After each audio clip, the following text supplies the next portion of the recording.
Sa mga natural na paraan para mapababa ang timbang ay ang tinatawag na diet at fasting. Aha. At ang isa sa pinakapopular na paraan ngayon ay tinatawag na intermittent fasting.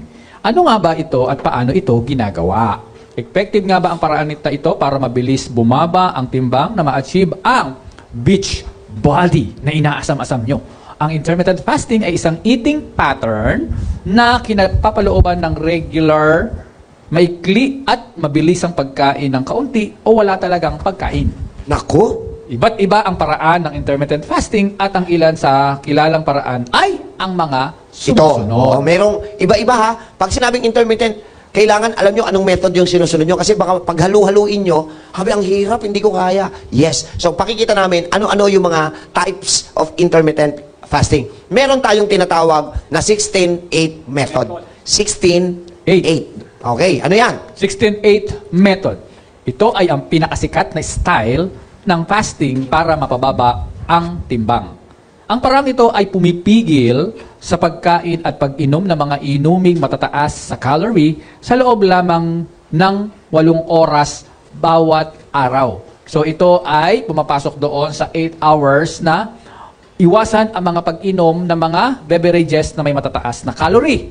At ang susunod na 60 na oras na ito ay hindi na maaring kumain. So after ng doon sa pag-inom, pag-iwas sa pag-inom na matataas na calorie, ikaw daw po ay hindi nakakain sa loob ng 16 oras na kasunod. Ito ay tinatawag na time restricted feeding or TRF model at sinasabing flexible din.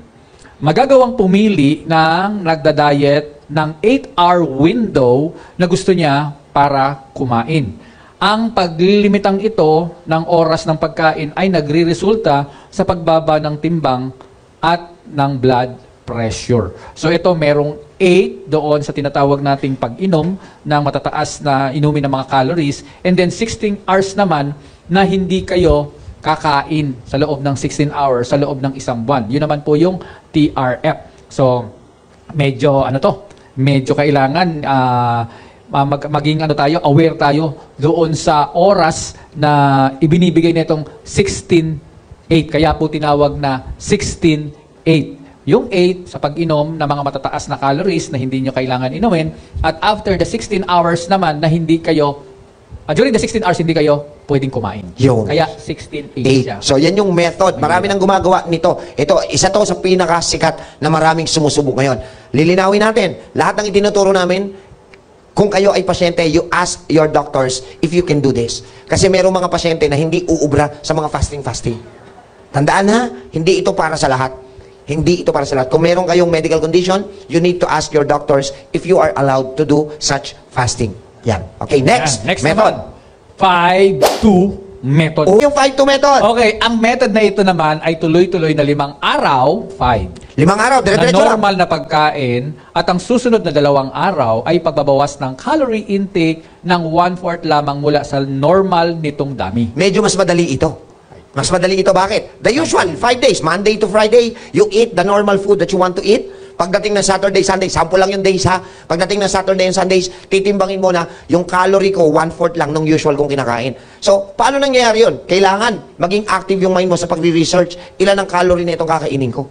So, talagang dito makikita mo na yung tao, if you are really interested on doing these things, kailangan magkaroon ka rin ng eagerness to learn more. Halimbawa, ang isang pork chop ba, sample lang, ang isang pork chop ba, ay ilan ang calorie nito?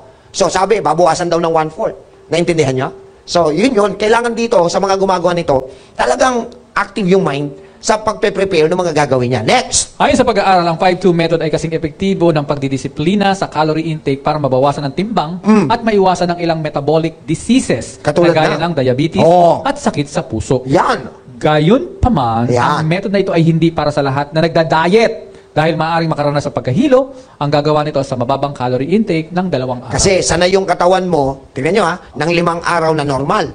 Biglang yung susunod na 2 araw, kukulangin ng calorie yung katawan mo. Hahanapin ng katawan mo, pwede uy, parang nangihinakot, nahihilo ko. Yan, nararanasan nyo yan pag nalilipasan kayo ng gutom. So yan lalo na kung ganito talaga gagawin mo sistema. Okay, yan po yung 5-2 method. Next! Stop it. Ito yung ESE. Eat, kakain. Stop, hihinto.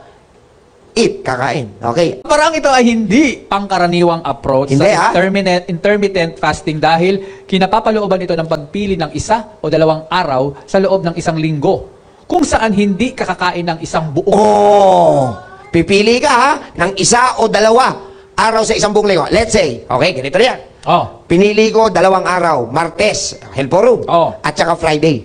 So, hindi ako kakain yung araw na yun. Naku, yun, medyo mabigat yun. Tama? So, tuloy natin yung paliwanag. Maaring kainin ang mga nais mo sa nalalabing araw, pero inirekomenda pa rin na isang maayos na diet ang dapat sinusunod dito. Oo. Ang method na ito ay sinasabing nangangailangan ng malakas na Willpower. para hindi kumain ng isang buong araw. 24 hours yun, ha?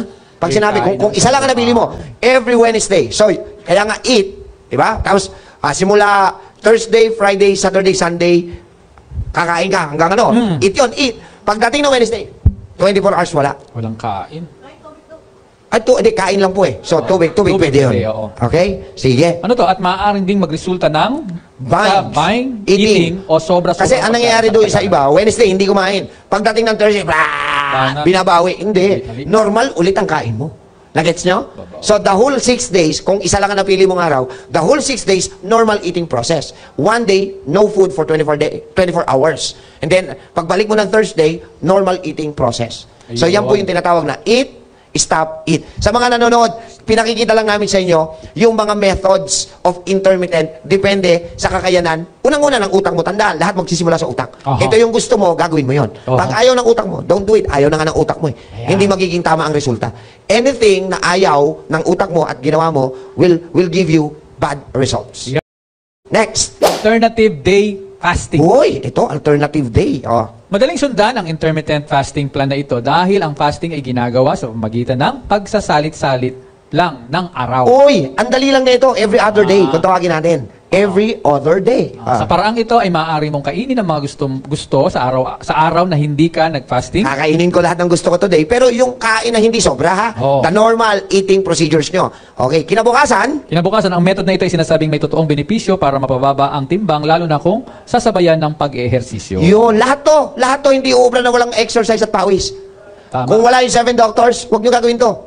Baka ikasakit nyo pa to. Tama, 7 doctors, lagi yan ang tinuturo natin, discipline. Okay, next, diet. And last diet Ito, matindi to. is the warrior diet. Sinunod ang parang ito base sa naging eating pattern ng mga ancient warriors. Oh, ancient? Oo. Ano yung ancient? Yung mga sinauna. Wow. Ito ay binubuo sa pamamagitan ng kakaunting pagkain sa loob ng 12 oras. 12. 12 Konting pagkain, Sa 12 oras. 12 hours. At 4 na oras na window para makain ang mga nais nilang kainin. Naku, medyo may oras to. Maganda to. Iminumungkahi na sa loob ng 12 oras ay kumain lamang ng kakaunting dami ng dairy products. Naku, marami kasing, alam niyo ang dairy, yan yung matataas ang calories, yan matataas ang glucose eh. Mga dairy, kaya nga pinagbabawal natin yan sa mga may bukol at cancer. Warrior diet. Yan. Oh, pero yan ha, yan yung kailangan may sariwang prutas at gulay.